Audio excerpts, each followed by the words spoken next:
Welcome back to the Primitive Camping and Bushcraft podcast. My name's Chris Spear, and I'm going to be your guide to enjoying the great outdoors. Well, this week we're going to talk about something I really don't like to do whenever I head out into the woods. Chemical disinfection. I'm not that big on chemicals. I don't like using chemicals, but you know, it is what it is. But chemical disinfection is one of those things that, yeah, it can kill any kind of biological and contaminants. But still, at some point, it's like, you know, it's going to cause you some kind of cancer or some kind of illness or something if you use it wrong or something like that. So I'm not very fond of chemical disinfection whatsoever.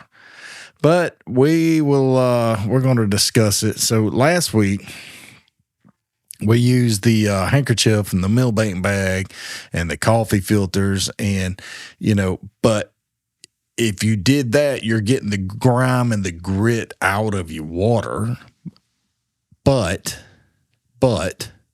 you still have to boil that water or use a commercial water filter in order to render it safe to drink.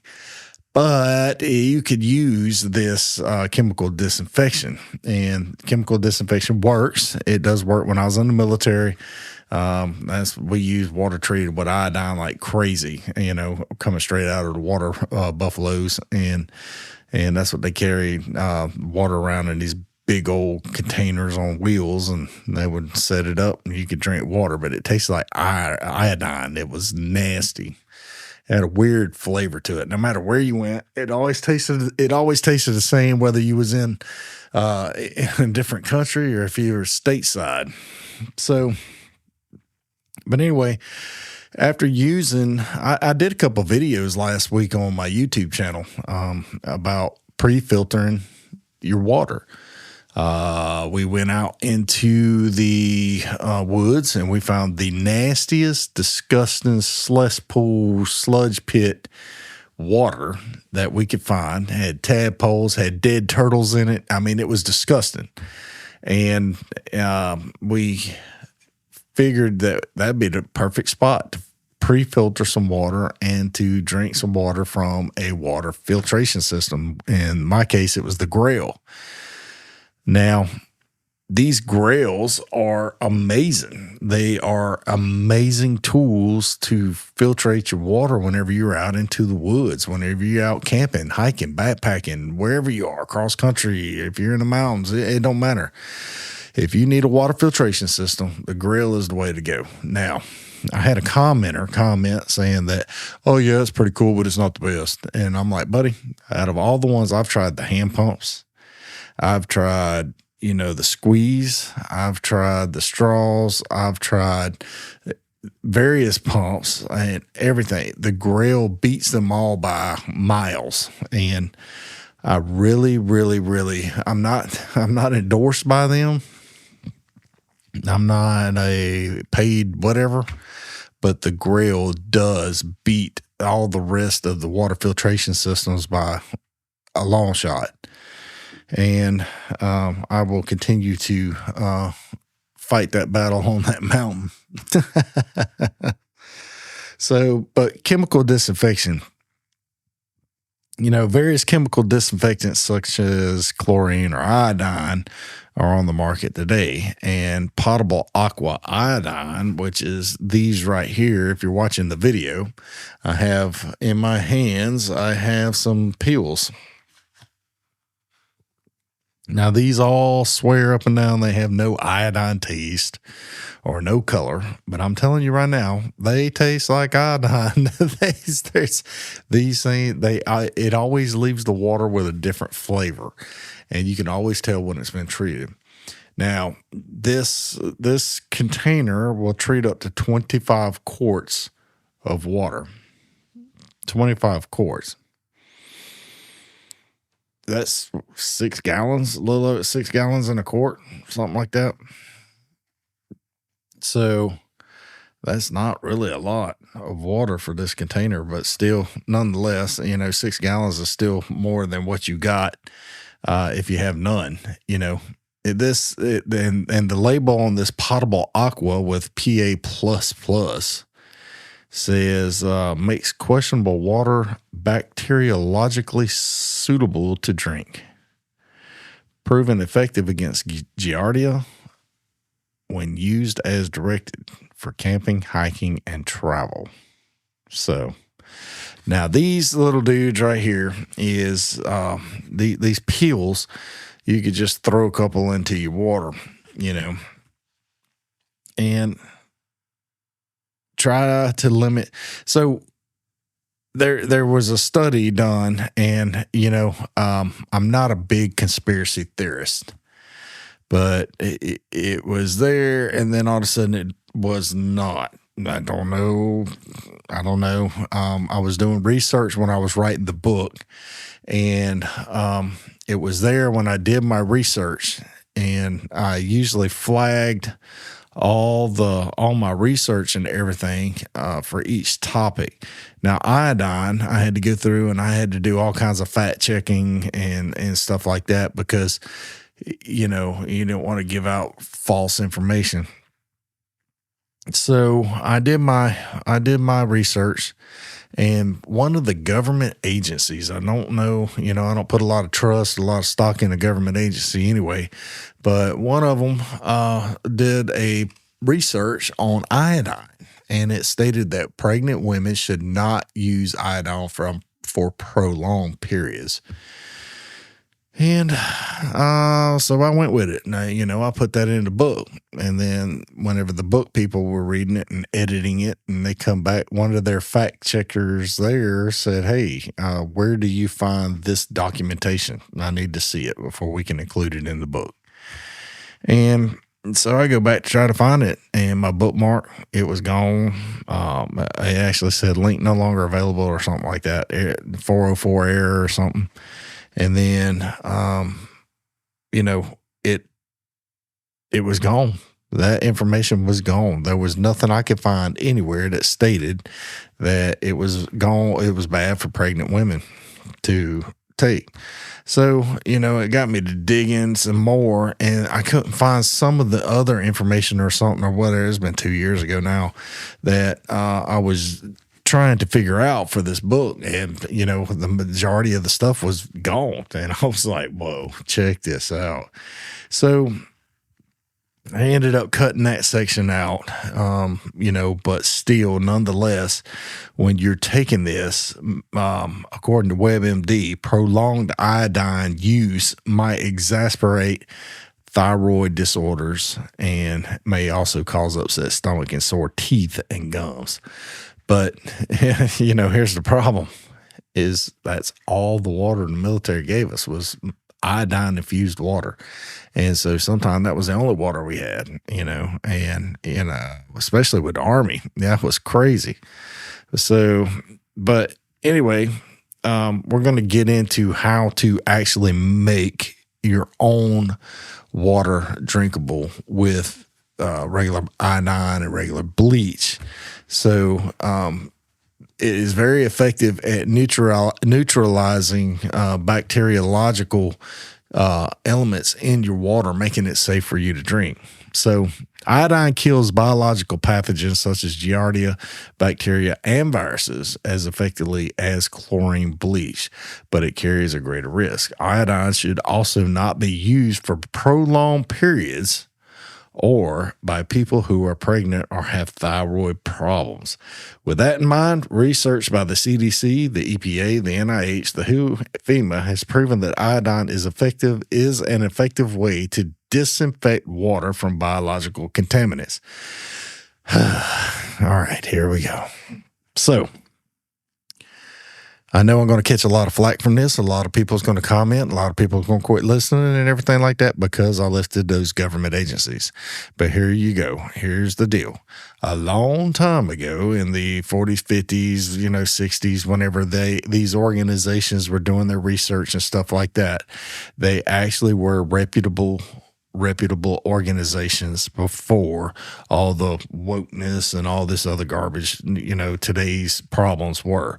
So a lot of this research, a lot of this study, a lot of the scientific truths that come from their study was done back in the day when science was science. Nowadays, science is not science. Science is, and I don't want to get off into the rabbit hole. I don't want to get off into the chasing the tortoise, but, science ain't science anymore.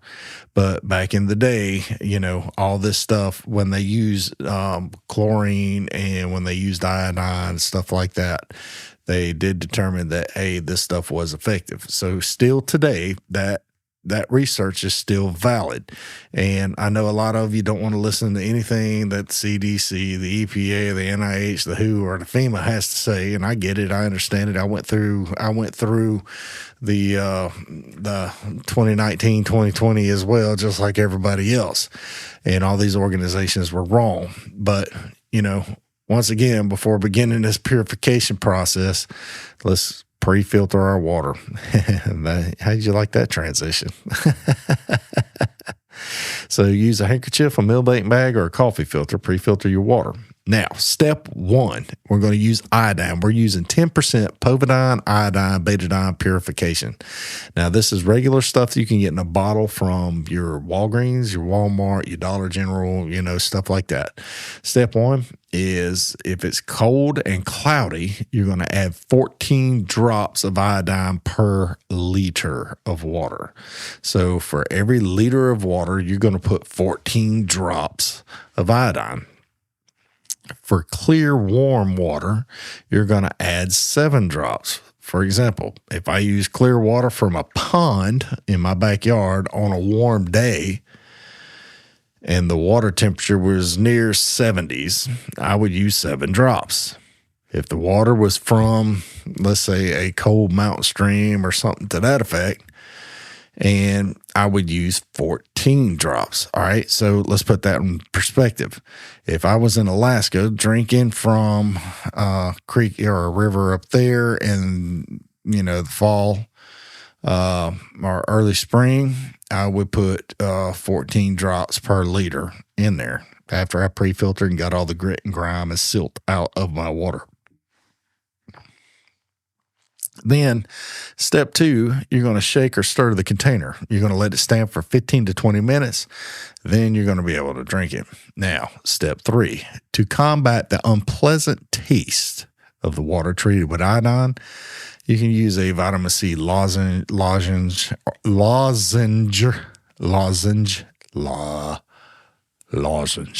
Yeah, you can have one of those vitamin C tablets or a drink packet, as mentioned later on in the book. So kind of like the Weiler's drink packets or a coffee packet or something to that effect, anything to change the flavor of the water. All right. So now we talked about the iodine, and what we've done is we've purified a liter of water with 14 drops on a cold day and 7 drops on a hot day. All right, and that was with the betadine, the iodine, betadine, povidone. So now we're going to use regular household bleach. Now we're going to go through, and I'm going to give you all the stuff here. Drinking water can be rendered safe by using unscented household chlorine bleach. This will not work with your concentrated lemon-flavored bleach. It has to be your regular unscented household bleach. Now, bleach can kill most harmful disease-causing viruses and bacteria, but it's not that effective as boiling or destroying the germs such as Cryptosporidium or Giardia. Water contaminated with other chemicals can't be disinfected with bleach. That was actually the reason why this was in here, is because I did a video on this process, and I had people actually ask me questions about the actual Clorox being able to get rid of the chemicals that was in there. Will it neutralize them chemicals? No, it's not going to do that. No offense to them. I mean, people don't know. They don't know.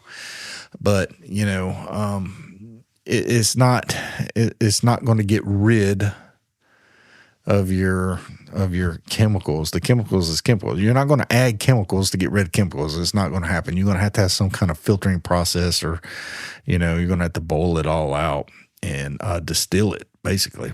So before you purify with bleach, make sure you just like everything else. Step one, you're going to pre-filter your water.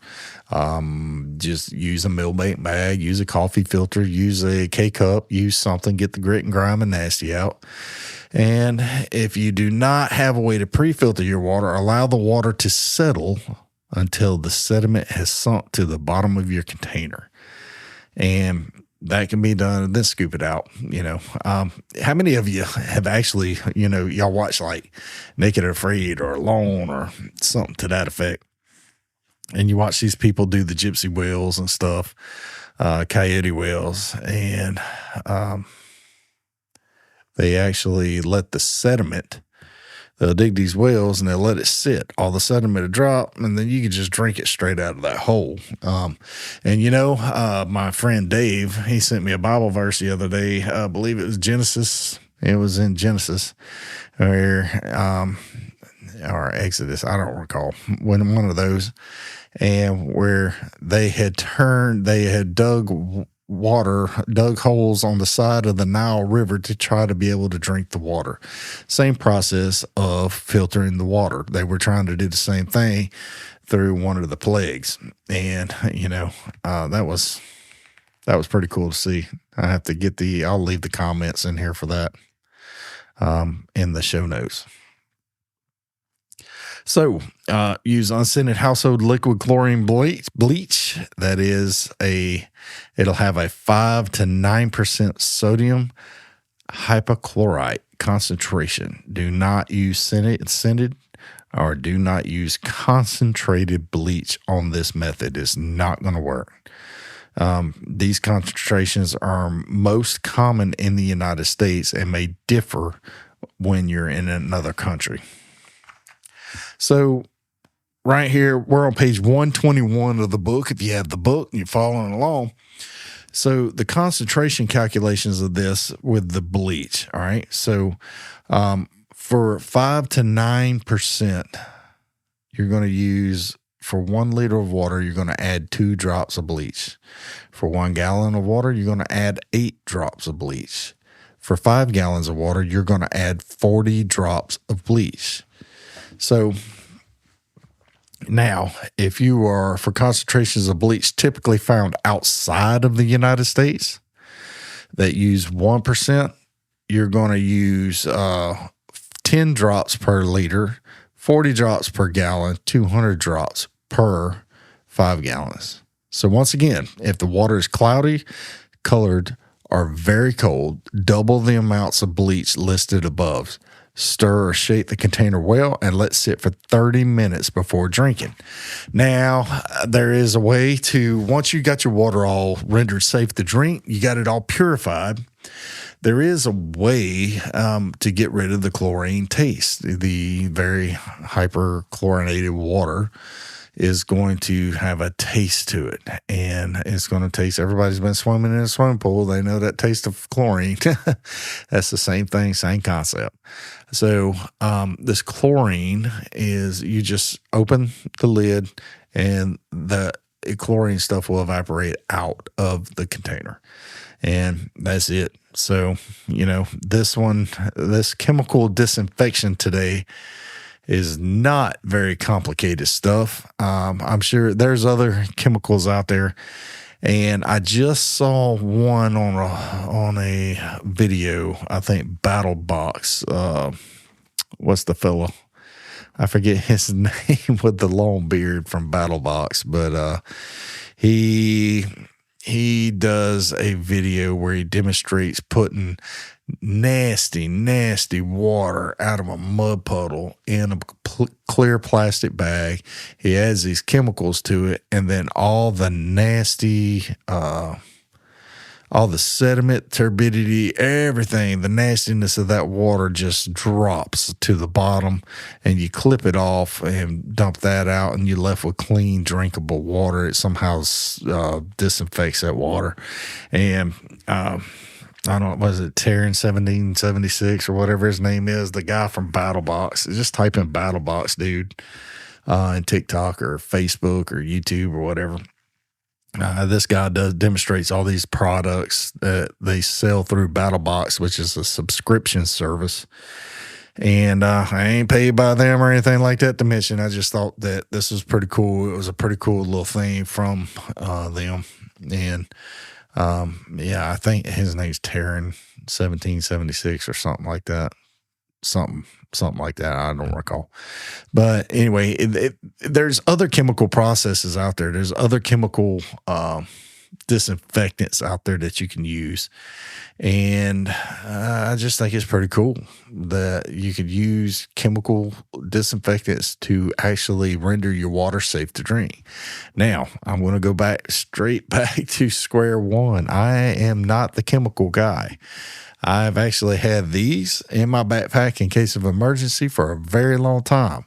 This is the same packet that you saw in the book that I took a picture of. These right here on page 118.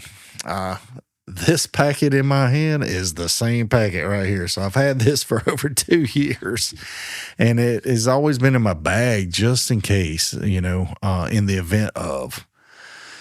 And I think it's a pretty good idea to have something in the event of. Now, there's other ways to decontaminate your water that I didn't cover here in the book, and I just went through just a couple of the little common items that you can get from a dollar store, from a grocery store, from Walmart, or, one of those. And that's why I put those 2 items in here. So it's still bad. I'm not going to try to throw the chemicals all in my body when I don't have to. So, but last week we went through the pre-filtering process, and then I did a couple of videos on YouTube to show you exactly how to use that, the millbait bag, the coffee filters, the K-cups, the handkerchief, stuff like that. Everything that we talked about, that video went hand in hand with that stuff went hand in hand with last week's podcast. What is up with me today, dude? Oh, that's crazy. So, but now we're going to go over natural filtration systems next in the next one. And then that's going to cover a couple. And then we'll be in the commercial filtration systems. And after that, we're going to be into the fire section. Once I finish up this water section, I'm going to have a couple special guests come on. I got an individual over in Giardia that's going to be on here, and we're going to talk about a product that we just launched together. And it's these dudes right here. We got the actual primitive camping blend coffee, how Bushcraft tastes. And this stuff is very good. And he approached me and asked me if I would be willing to launch my own line of coffee, and I did. And here it is. We got the ground. It comes in cups. It comes in ground. It comes in coarse ground, all the different kinds of grounds. And then it also comes in whole beans. But we got the little cups here, for the time being. They're real generic cups. They don't have my label or logo on the top right yet, because we wanted to make sure that sales were doing pretty good before we did anything like that, because it's super duper expensive to get the labels done like that. But still, I give it a shot. It's $8 for 6 ounces. Something like that. You can get put on a subscription service. And, I think this is a 12-ounce bag. Yeah, this is a 12-ounce bag, and dude, it smells so good and it tastes great. And if you're a coffee drinker like I am, you're absolutely going to love it. I promise, and it is something that you need when you get out into the woods. And you could brew it with a French press. You can brew it whatever, how you normally brew your coffee out in the great outdoors. You can take this with you and do the same thing. So give it a shot, give it a try. Let me know what you think about it. Leave me a comment. Let me know what you think. Whenever you get yourself a bag or get yourself some pods or whatnot, fire them off and then leave me a comment, and head on over to the Facebook group or YouTube page or whatever and fire off. So, but anyway, all right, that's it for this one. And next time, like I said, we'll start going in natural filtration systems, and then such as tripod water filters, water wells, and stuff like that. Hope you enjoyed it. I'll see you next time. God bless you.